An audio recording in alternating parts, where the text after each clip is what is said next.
9 p.m. and Chris is responding to an emergency call. Just come straight through, guys. Little Luku has suddenly lost the use of her back legs. Debbie and her son Jonas noticed Luku starting to stumble a couple of hours ago. All right, she's definitely got some weakness there. You can see she's propping out, just trying to support herself. Yeah, have you got what you pulled off her? There are 3 different types of ticks that attack animals. The most dangerous is the paralysis tick that injects toxin straight into the bloodstream. The hallmark of a paralysis tick is the fact they have 2 lighter coloured legs that are shorter, which are the middle pair, and you can see these ones are lighter coloured and they're shorter. So it is a paralysis tick.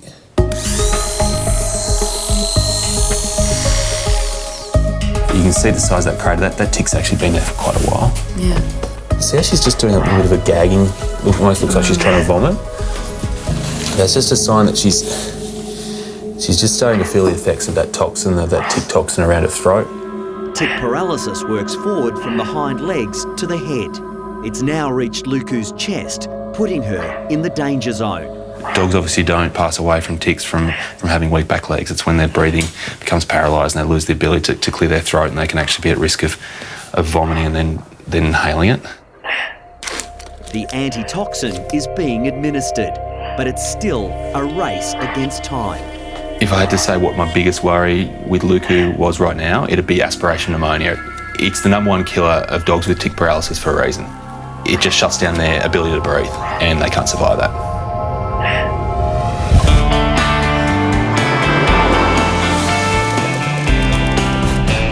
Lisa, got one for you. Oh, God. What's happened? We tried to jump over a fence to get away from a dog. Oh, my gosh. Ah, that is a deep, deep wound. At the Bondi Referral Hospital Sash, buddy. 4-year-old Jonty is in Let's have a serious closer trouble. look. Oh, goodness. Even emergency vet Lisa Chimes is shocked by the size of the wound. You can see the underlying muscles there. That's pretty nasty. That's his jugular vein just sticking up there. I mean, this laceration is millimetres away from it. If he lacerated that, he wouldn't be here with us right now. He bolted down the side of the house to run away from the dog, and either the dog's swiped him, which I don't think so, or he's got himself caught on the fence just jumping over. Oh, I just saw Martin carrying the cat in and blood everywhere, so it was pretty scary. Looking through it, it's just black. I mean, it's penetrating right up under his shoulder. I'm surprised it hasn't actually punctured into his chest. He's breathing normally, and that's pretty lucky. Hey, baby, let's just give you this. We don't actually know how much he's bled, but the damage could have already been done.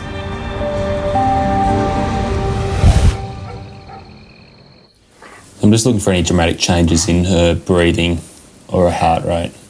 Back at Bondi, Luku is now struggling to breathe as the paralysis tick poison continues to infiltrate her system. For Luku, it must be an incredibly weird but also scary feeling to all of a sudden lose control of your body, to not be able to move your back legs and then not be able to breathe, to start to asphyxiate. And that's what she's going through right now. The antitoxin is now fighting the poison in Luku's system, but it will take several hours before Chris can be sure that it's been successful. Yeah, she's not air conditioned.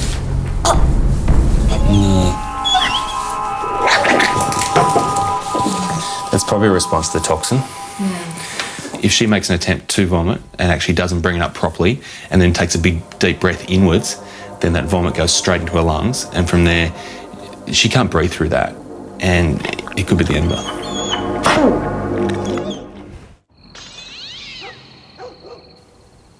Yeah, Luku, can you feel another tick on you? If so, you got to tell us where it is. Otherwise, we've got to spray you. We've got to spray you, don't we? Yeah, that's what I thought. At the Bondi Clinic, Luku is being given a spray treatment to make sure there's no more paralysis ticks lurking in her fur. Yeah, you look a bit rough there, Luku, don't you? Huh? Chris has just given her the antitoxin, but Luku's back legs are paralysed, and the tick poison is now threatening to shut down her breathing. Maybe tell her the guy in the blue shirt isn't all bad and she doesn't need to be shaking like that. I think she knows that already. They suss people out pretty quickly, don't they? She knows you're on her team. She's on Team Luku. I hope so. Even though I've given Luku that antitoxin, it doesn't mean that everything's going to be okay. Oh, she's shaky. They can still get worse for 24 hours after you remove the tick. The antitoxin helps, but it's not a cure straight away. All right. Okay. I'll leave it with you. Thanks so much. Thank you. Okay. Even though Debbie has left and has said goodnight, I just know she'll go home and she won't sleep. She'll be sitting by the phone waiting, hoping that it doesn't ring, because she knows that if the phone rings, it's not going to be good news. Is that Miss? It's now 1:30 in the morning. Chris and Erin will take turns keeping an eye on Luku. I know it's not the most comfortable sleeping position. Yeah, I know. But it helps you breathe. The worry I have is if she has a vomit and we're not watching. If she does, if that goes into her lungs, she pretty much has no chance. I'm not going to be able to sleep if she's like this, so I'll take first watch. How about that? All right. 2 hours on, 2 hours off. See you in 2 hours. I'll be here looking at her, and she'll be here looking at me. All right, lights. Yeah. See ya. Sleep well. I'll try.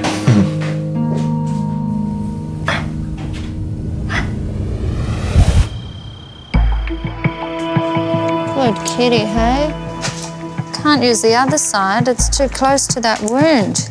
At Sash, Jonty is suffering horrific injuries after trying to escape from the family dog. I really don't think their family's dog's to blame. This is too clean, it's not bruised enough, it does not look like a dog bite. My initial reaction was shock. I mean, I don't think I was as shocked as his owners were, but that's a pretty gaping wound. We've done some blood tests, and the good thing is that he hasn't actually lost too much blood, so it looked like a lot on the towels, but when we actually ran the blood test, it didn't appear to have affected his system too badly. You used up one of your lives there, Puss. Infection's definitely an issue. I mean, that's an open wound. It's been on a dirty surface. Those bugs can get in there and really cause quite a bad infection, so we have to cover him with antibiotics. You are one of the luckiest cats ever. Go get your mum and dad, huh? It's already well past bedtime for Blake and Abby, but they've been allowed to stay up to say goodnight to their wounded mate. Can I say goodnight to you? I think Kirsten did the right thing by encouraging the kids to come out, because otherwise they'd go home to bed with this vision of their cat just gushing blood. Thank you. We'll look after him. Jonty's whole body just has to recover from the shock, and we need to watch him really, really closely to make sure that he breathes normally right through the night, because if he's got a slow leak in his chest and seems normal now, and then we go and give him an anaesthetic, that could just make things 10 times worse. It's all very scary, isn't it? Hey, how is she? Yeah, go have a look for yourself. You'll see. Next morning, after catching up on some much-needed sleep, Chris is back at the clinic to check up on his tick patient Luku. Hello, Luku. You're walking. The lucky survivor's legs are still wobbly, but definitely working. Luku's gone loco. Hey. There are, however, some telltale signs of the toxin still attacking her system. Luku can't go home for another 24 hours, even though she looks so good.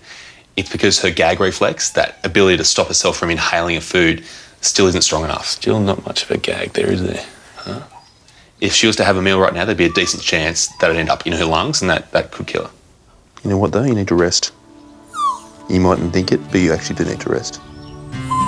You can't take on the world right now.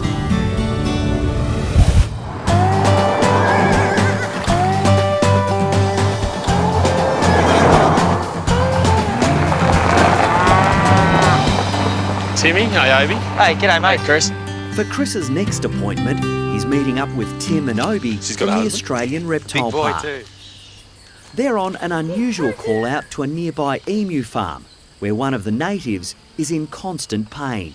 So what do we know about it? Well, we know it's been an ongoing problem and it flares up, but no one has been able to catch it. I'm used to getting calls from Tim about all sorts of things. Today, it's an emu with a sore leg.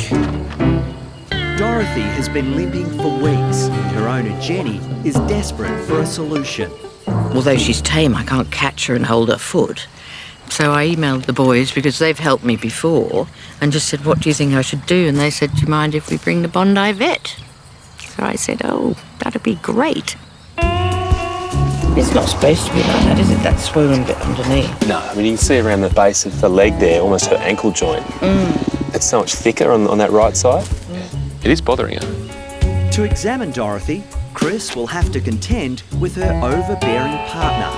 Turns out frisky Bruce may be the cause of her problem. Bruce has been at it day and night. Really? Is that why she's got a sore leg? Well, I wonder. Never occurred to me. I have to tell children they're dancing. What sort of dancing do you tell them they're doing? Or when they say, oh, what are they doing? Piggyback dancing? Yeah. Yeah? Piggyback dancing. I've never seen that done.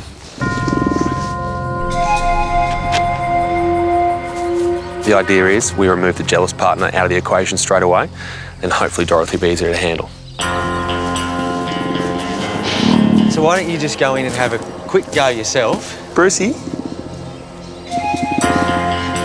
got no idea. He's in trouble. I mean, it's very hairy. I wouldn't do it myself. What was that? You can't run like that.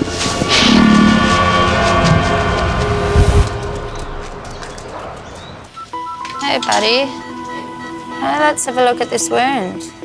It's bled quite a bit. At Sash, 4-year-old Jonty is ready for surgery to repair a massive gash close to his jugular vein. Wow. Deep. That's extending right up under his shoulder. All right, let's just flush the bejesus out of it. Jonty injured himself trying to jump the fence to escape the family dog. That's nasty. He's really going to be prone to infection with this. First, Lisa inserts a drain to stop air building up under the shoulder and leaking into Jonty's chest. Looking in the wound, there's just a lot of space under the skin, and remarkably, he's missed some really major blood vessels and nerves, so he's pretty lucky. It's a bit more involved than expected. It's the last one. I don't know if the dog's going to want to chase you wearing this. It's okay, mate. You want to wake up? Let's wake him up. It's all right, buddy.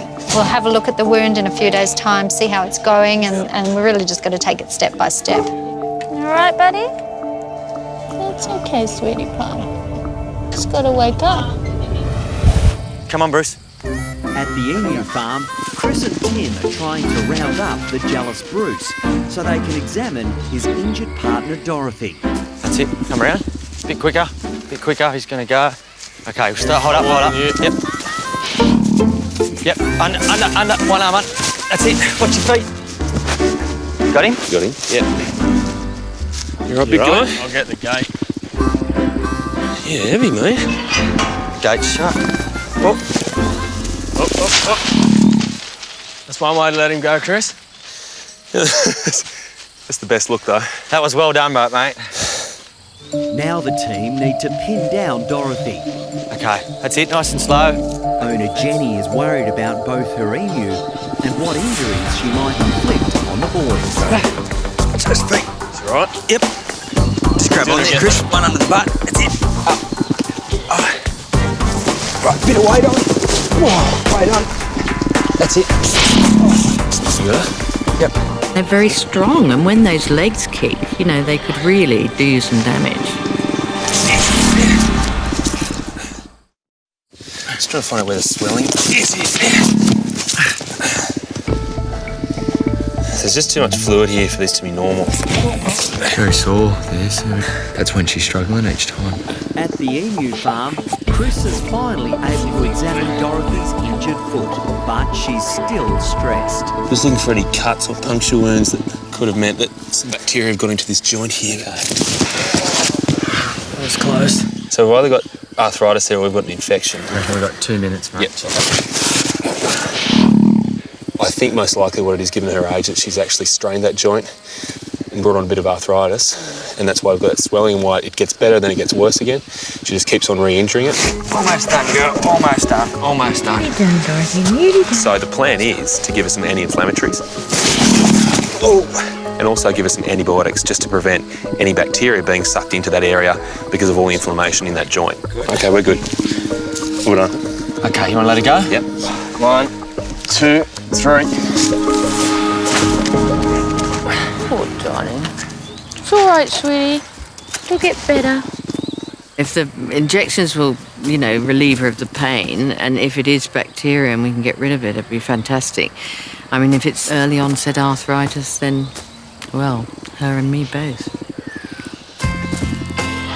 It is pretty important we get that foot right for Dorothy. It's obviously very uncomfortable, but on this farm, she's got someone very special that likes to spend special time with her. Bruce, we've got some good news. Your dancing partner's going to be okay. Only 1 hour later, the old bird's already starting to show signs of renewed vigour. Oh, Here she is. in fact, she's come to see you, Bruce. You might be in trouble, buddy. Good job. Oh, you're a big boy. You're a big cat. You're a beautiful boy. I think we have to get the pink bandage off. 1 day after surgery, and Jonty's shocking wound is healing well. It's looking really good, Jonty. Hello. Come in here. I can let him out. Not only Jonty was in shock, but the whole family was in shock when they came in, so the reunion's going to be lovely. How'd you come? Hello. Look who's here. It's a big boy. There you go. So did you find out how it happened? Yeah, we actually discovered when we got home there was a sheet of glass on the other side of the fence, so I think he's fallen down and clipped the edge of the glass. Oh my goodness. At least it wasn't Maverick who did it. Yeah, it's peace of mind knowing it wasn't the dog. I cannot believe that Jonty actually fell onto a shard of glass. I mean, he could have cut his throat. He is so lucky to be here with us today. Bye, guys. Bye. Bye, Jonty. Luke, can you eat safely, huh? You ready? Well, it's gone. There was meant to be some suspense there, but you swallowed it. At Bondi, tick patient Luku is now eating without any problems. Lick clean. And has convinced Chris she's ready to go home. There you go. Hello, Luku. Hello, darling. Oh, you're better? Oh, sweetness. All 4 legs in full working order. That's the way we like you. You going to get in one more leg? No legs? You just want to go, don't you? I thought so. See you, Debbie. Thanks a lot. That's all right. No problem. Bye-bye. I'm sure she'll remember. That's what they all say. Rejection, it's a hard one to take.